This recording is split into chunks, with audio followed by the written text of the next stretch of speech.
Welcome back to The Extract. It's the witching hour here in the tasting room, getting ready to wrap it up and call it a day. And look who happens to roll in. But, okay, but real quick, Curt Schalchlin. Curt, Hello, everybody. Curt.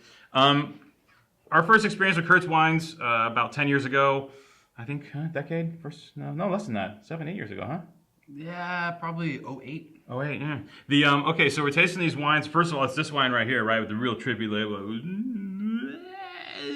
And we're like, God, who did this wine? This dude must be a freak. I mean, look at this label. The blend is all wackadoodle, and the wine was like crazy good. This super rich, kind of full throttle, but yet really quietly refined, Roman Ranger style wine. He was one of the finest men that ever lived. We are Rangers in the same company.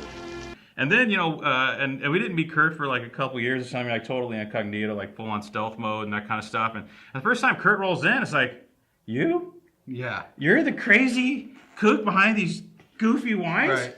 And it's like, okay, no, Curt, he's just like a dude, right? I expect some guy, hair like down to here and like hasn't bathed for like 4 months or whatever. Because, these wines kind of give off that mojo, if you will. Yeah, that's why I stayed hidden so long in the cave. I can only disappoint, after coming out. Are you Curt's assistant? Come on, where's the real weird Curt?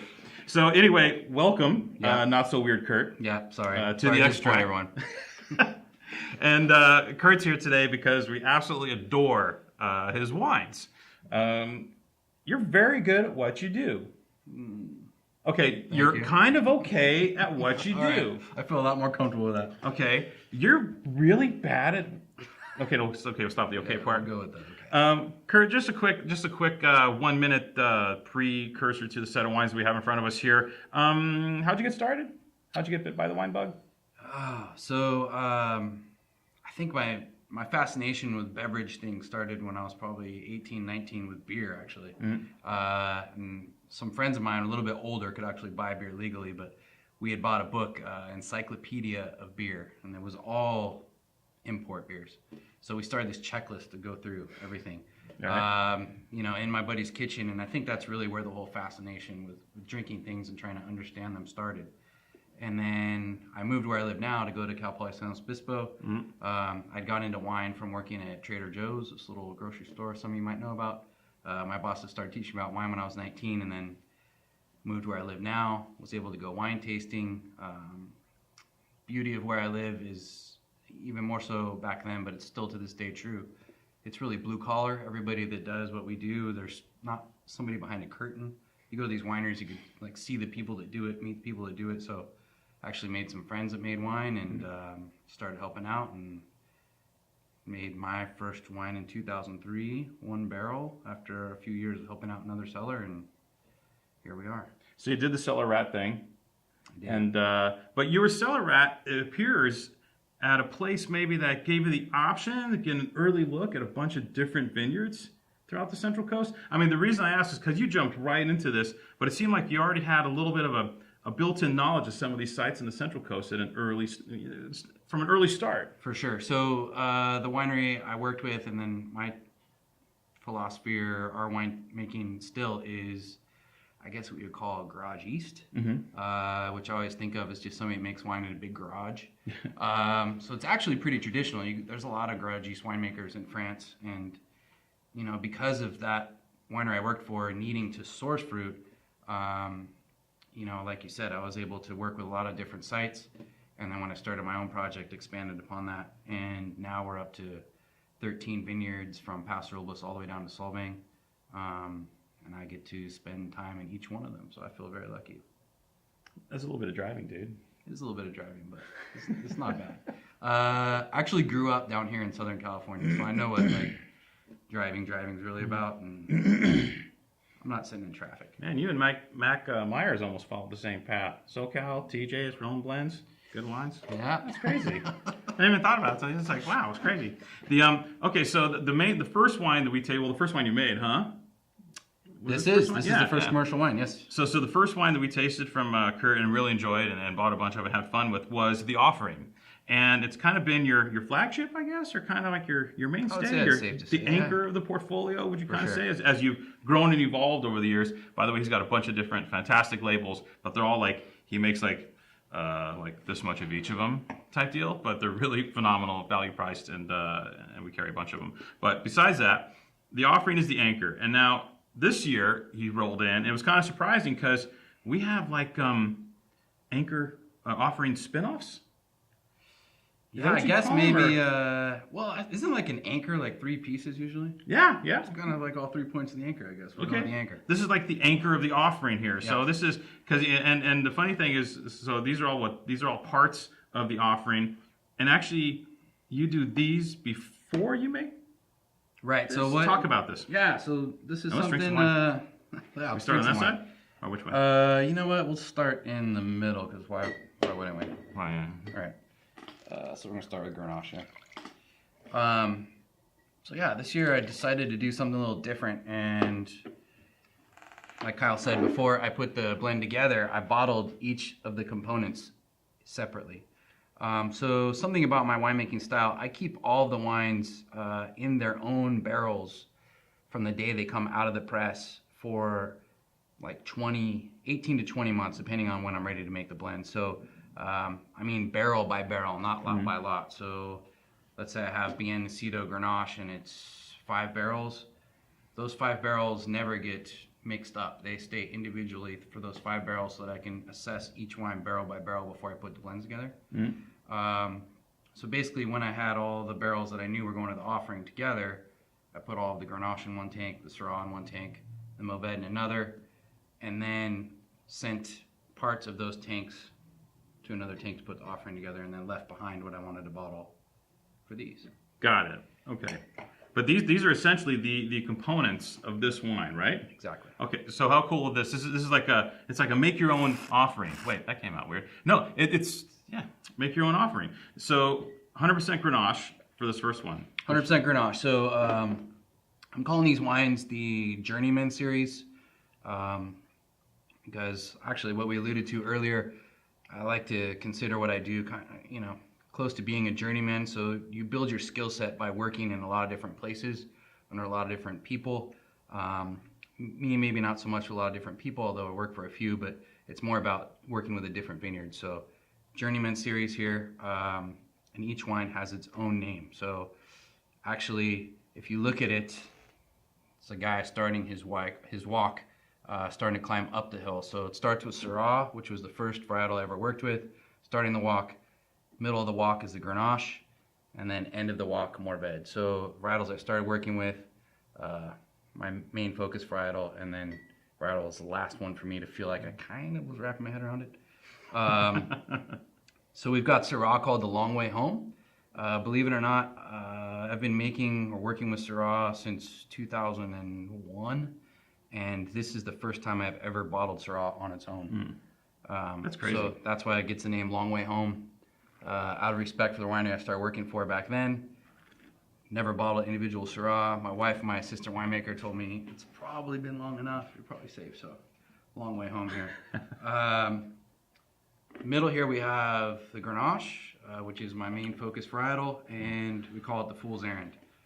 I'd probably be a lot wealthier man if I made Cabernet, but I love Grenache. 60% of what I make is Grenache, so Fool's Errand. Look, it tells time simultaneously in Monte Carlo, Beverly Hills, London, Paris, Rome, and Stade.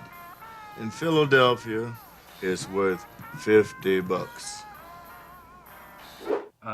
And then lastly, we have Take the Pebble, mourvèdre. Mourvèdre is a really difficult one to deal with. Even in the vineyard, it typically wants to throw double the fruit, half the canopy it needs. It really doesn't like water deficit. And then you get it into the cellar. It took me a lot of years to figure out you just really need to beat it up. When everything else kind of... You gotta oxidate the crap out of it. That's not what you're taught, in winemaking. So I worked for a guy that called himself Mr. Mourvèdre in 2006. So I called this wine Take the Pebble, based off of a David Carradine daytime drama. I don't know if you guys have seen it, called Kung Fu. So David Carradine's sitting in the monastery, and his master says, when you can take the pebble, you're ready to leave the monastery. When you can take the pebble from my hand, it will be time for you to leave. So it's probably safe to say I've left the monastery quite a while ago, so take the pebble. Well, I got the Grenache first. classic Sans Leaf style wine. You know, silky and very little, if any, new oak in these, right? Just a touch, maybe a smidgen of dollop. Yeah, I'm not really a big new oak guy, but you know, we're probably around 20% on the Syrah mourvèdre and basically nothing. Or sorry, 20% in the Syrah and Grenache and basically nothing in the mourvèdre. Yeah. I mean, you know, we could go either way here, but I'd say let's go with the mourvèdre. Mourvèdre? Okay. Yeah. Got it. This was super impressive when we had it earlier. This is just 2 sites here, which the best mourvèdre I've ever worked with. If you pick it too late, it loses varietal character. I think the trick to it is actually being able to get it to the ripeness, but then truly ripe. So like the plant's still green, not like I got, you know, it's bricks, it's dehydrated, right? But it's not ripe. So yeah. And then like I alluded to a little bit earlier, all destemmed and crushed, treated like almost violently. I'm just trying to get as much character out of it as I can. Where's this sourced from? So a little bit of this mourvèdre comes from the Alta Colina vineyard in Westside Paso. Great vineyard. Yeah. Great vineyard, great family, great winery. They make their own wines. If you haven't seen them, check them out. Alta Colina. And then the other vineyard, a majority of it is called Alta Mesa, which is from the Santa Barbara Highlands vineyard, a little place called Ventacopa. If you're sitting in Santa Barbara, it's about 20 miles east as a crow flies, backside of the mountain range there, and you end up at 3,200 feet in elevation. It's a little 14-acre vineyard of Grenache and mourvèdre. Place very special to my heart. I've been making wine off there. I made my first Grenache off that site in 2003. I've had a lot of cool wine from that vineyard. It's got to be a trippy little place. You need to get out there. You should for sure. Yeah. No, this is powerful and rich and refined, but not as furry. It's got the furriness, you know, in the mid palate, but the tannins are quite fine. You know, as opposed to a lot of mourvèdre, if you have Bandol and that kind of stuff, you get a little more of that, you know, forest floor, excessive forest floor, and kind of, you know, chewy. This is much finer in that. We got a long aging time on that too, so a lot of neutral oak, and then almost 2 years in the barrel. So time to polish it before Beautiful. And then the Syrah. Finish with Syrah. And you rattled off quite the murderer's row of vineyards for this wine. Yeah, we're lucky enough Actually, to work with some. You worked some serious cool sites for Syrah for sure. It's got a little Viennesido Syrah in here, some Syrah from the Larner Vineyard in Ballard Canyon, some Syrah from the Letitia Vineyard called the Legale Block, which sits about 4 miles from the ocean, and the White Hawk Vineyard in Los Alamos, which is basically a big sand dune. Yeah. Each one of those vineyards made great single vineyard wines on their own. And they all get blended into this wine to make for something that eventually finds its way into this wine. I think that's so cool. Meaty and fresh and lifty and 100% Syrah, right? No, 100% Syrah. No Viognier in it. No Viognier in this almost one. has a little bit of that Copermed vibe to it. There's a real florality to it. Yeah, I think it's just the blending of the different soils and a little bit different climate, you know. Oh, man. That's good. So you take 3 really kick-ass wines and you blend them together to make one really kick-ass wine. That's it. Yeah. Let's taste the main kick-ass wine. Yeah. This is so fascinating. It's basically like being in the cellar with him. It's cool. Like it's a lot prettier. Actually. Like the mind behind, yeah. Yeah. Well, you know, we busted out the Windex before you came. Thank and you very much. Appreciate just it. did a few basics. So here we've got GSM. Percentages, we are 45 Grenache, 36 Syrah, 18 mourvèdre, maybe a little secret ingredient. There's 1% Viognier on there. I think the truth of the matter is it's like 0.4% Viognier, but I just wanted to say it was in there, so you got to work in solid numbers. So yeah, this is the culmination of all 3 with a tiny splash of Viognier. So when you come up with your blend for this, because the point of this exercise, anybody can blend out their gear, right, to make whatever type of wine they want.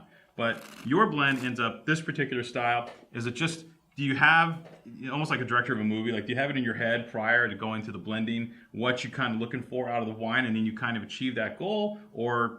Say your line exactly as I'm about to, just as I'm about to do. Sure, okay. Would that it were so simple. Would that it were so simple. Would that it were so simple. Would that it were so simple. My dear boy, why do you say that? Why do you say twere? Well, you should say it like I said it. You know, You know, what's I in the think- mind of the winemaker Sure, when sure. when he's developing the mojo to make the blend? You know, because you got 3 great wines here. So me, I'd be like, that's good, that's good. You know? No, well, I mean, I think for me, how it works is because I keep all that barrel integrity we talked about earlier, and each wine pretty much stays its own vessel, you know, at 60 gallons or 132 gallons if it's a punch-in for, you know, 18 to 20 months.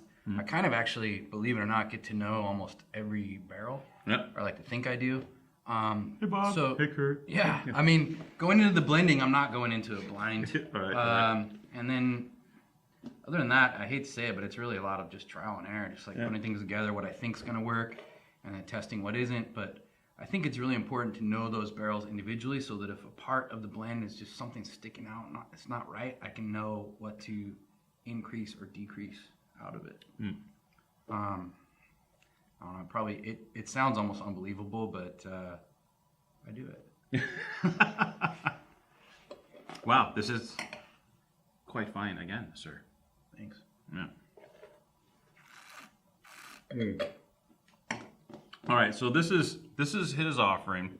Now the hope is you're going to get a chance to make your own, and it will involve probably opening all 4 of these bottles in one fell swoop, and it'll involve having a couple people around. Although I could try and do this myself over an extended period of time, but then I would not be able to walk.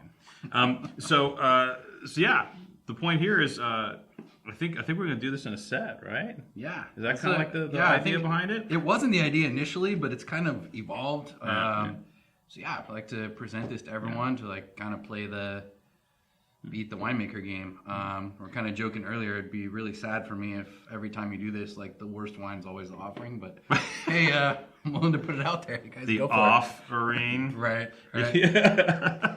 No, so I mean, the thought process behind it is to have your own blending party, make your own version of the offering. Which, you know, usually I'm not we're not sitting there going, hey, buy wines and da da da. You know, this is more an educational, informational type deal. But that being said, I think you need to do the set because this is extremely educational. I mean, this is getting into the brain of the winemaker. You get to do it yourself. And really, this is what it's about. He's not kidding. It's a bunch of flasks and cylinders and little bottles and that kind of stuff. And you're going, da-da-da-da, and a little 2% more of this, and da-da-da-da. And you're making, this is the winemaking part of it. I mean, this is if there is an art to winemaking, controversial. Some people say it's an art. Some people say it's not. If there's an art to it, this is the art aspect to me of winemaking, where it's your mind, it's your brain, right? Yeah, blending's fun. And, you know, I think the cool thing about it is people might come up with different concepts than I did over time. And the thing is, when everybody has their experience with these wines, they're in a different place than the day I pulled the trigger. And that's something I think that is also important about wine too, to remember it's always a living, breathing, evolving thing. And I mean, you know, with this experiment, at some point, like a different blend may very well be better than this is, you know, and that's kind of, I think, something fun to explore as somebody that's an enthusiast of wine, and really wrap your head around that it is constantly probably going to be something different every time you pull a cork on a bottle. The dork in me says, keep an eye on that mourvèdre, man. That's, you do that every year, that's... I'll try. All right, you got it? That was awesome. Curt, Thanks, thank you Kyle. for swinging by. That was fun, dude. Yeah, this is like into the mind of the winemaker. Cheers. Cheers, guys.